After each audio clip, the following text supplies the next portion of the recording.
Example 4, f of x equals 1 minus x over 2 plus x. Find f prime of x. This is a rational function.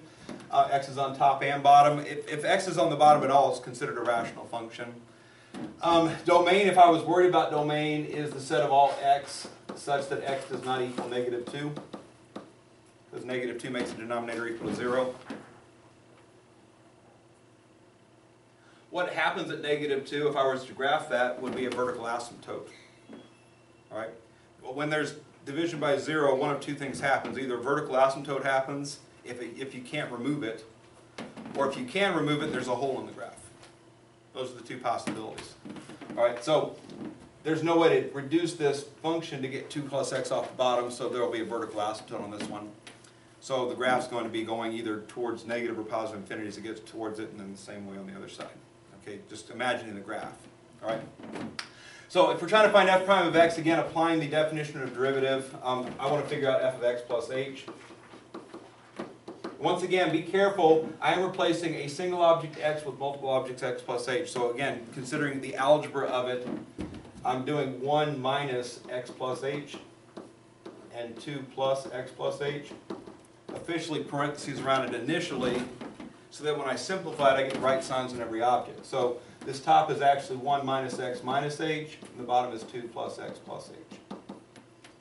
Some of you, again, in your work, I'm noticing that with these binomial distributions, you're not getting all the signs right. So be careful of that when you substitute in for x. You're substituting a binomial in for x. Subtraction of x becomes subtraction of both pieces of the binomial. All right. So at this point, I write my definition of derivative. So f prime of x equals the limit as h approaches 0 of f of x plus h minus f of x, I'm writing that prettier,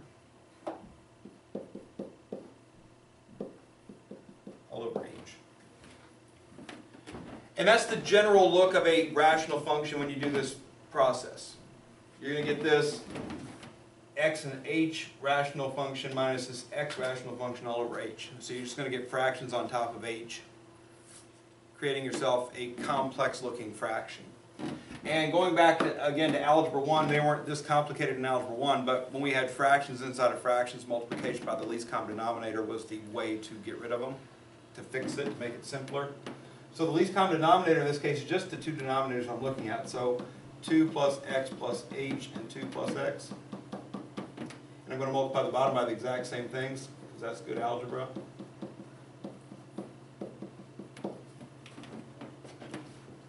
Now the effect of doing that, and again, be watching for grouping situations here, all right?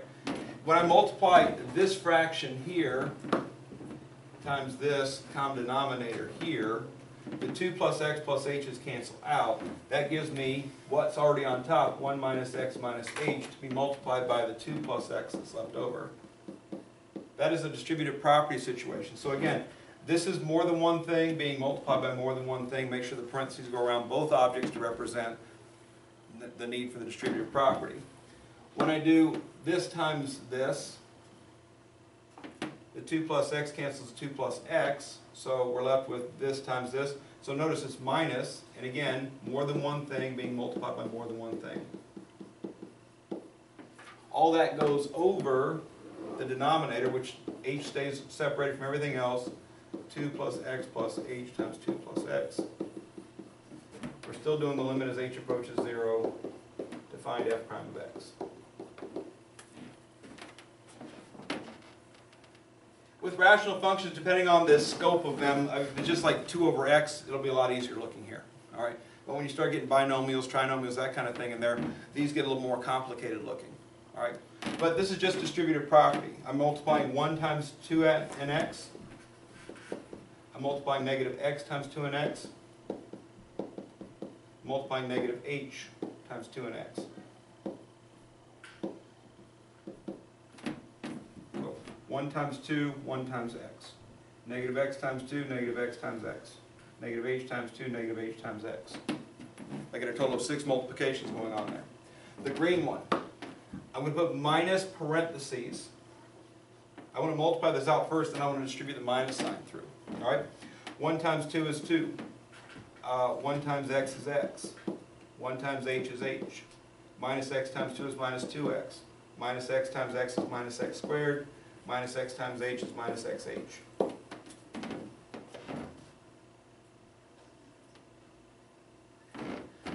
This is always a minus sign when you're doing these problems, and this is almost always more than one object. So get in the habit of every time you're simplifying this stuff, minus, put a parentheses, get the simplified version, then distribute that minus sign through. It's just safer, creates less errors in your work. So all this stuff in black and purple is just the top multiplied out.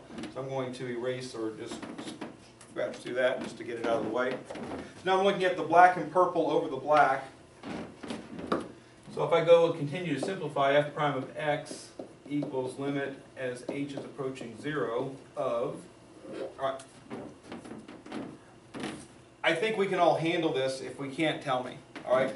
This 2 is being subtracted by this 2, right? So those cancel.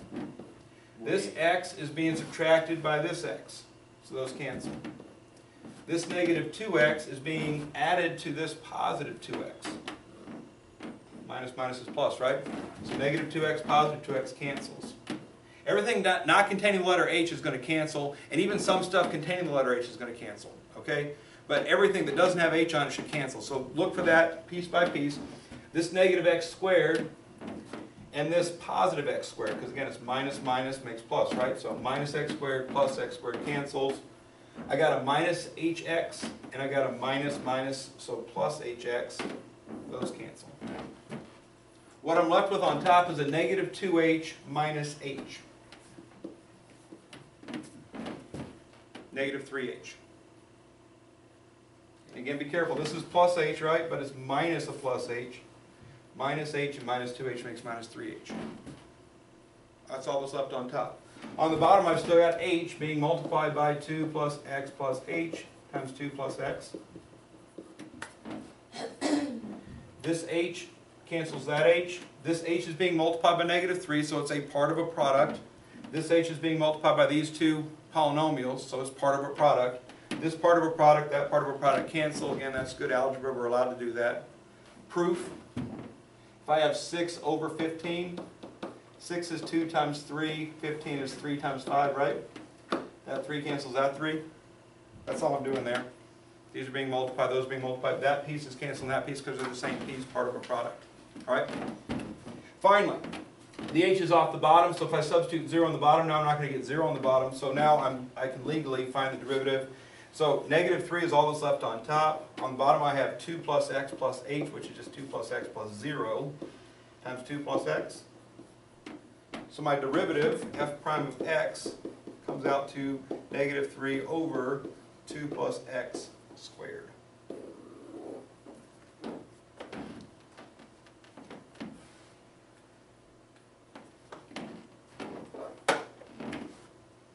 All right. As far as domain's concerned on the derivative, notice it's the same domain, right? Yep. The domain of that is also, the domain is the set of all x such that x does not equal negative 2. So maybe we can expect rational functions behave themselves in a situation like that where radical functions maybe don't as much. All right. Again, the algebra is the trick, and the trick to algebra is to pay close attention to detail. If you've already mastered algebra, it should not be no problem. If you haven't mastered algebra, you're going to get good practice in these problems to get better at it. Be very aware of minus signs and minus subtracting multiple objects if those parentheses do happen. That tends to be the most common place where errors happen, beyond just I forgot to multiply this one guy times that one guy thing, because when you get 12 multiplications, sometimes you forget one. I mean, but usually the minus sign is going to be causing the most problems. So be cautious of that, and you should be able to handle the homework.